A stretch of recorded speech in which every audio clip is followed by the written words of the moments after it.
পারবেন আমি 15 বছর চালাইছি, পদ্মা সেতু করছি, মেট্রো রেল করছি, বঙ্গবন্ধু ট্যালেন্ট করছি, রূপপুর পারমাণবিক বিদ্যুৎ কেন্দ্র করছি, এত এত উন্নয়ন 15 বছর আমি করলাম। কোন সরকার করতে পারে কিনা দেখাও।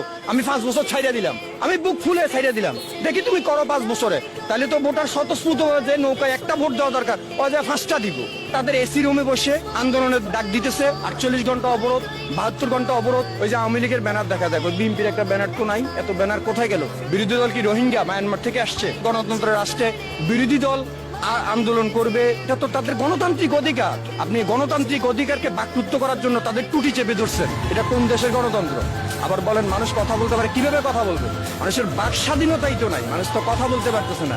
একজন মানুষ যারা মধ্যবিত্ত নিম্ন মধ্যবিত্ত বাজারে গিয়ে গুমরে কাঁদে ভাই, তাদের কান্না কেউ শুনতে পায় না, আমাদের দেখার মতো কেউ নাই। তারা তাদের এসি রুমে বসে আন্দোলনের ডাক দিবে। কোটি কোটি টাকা মাথা পিছু ঋণ আজকে বাংলাদেশে।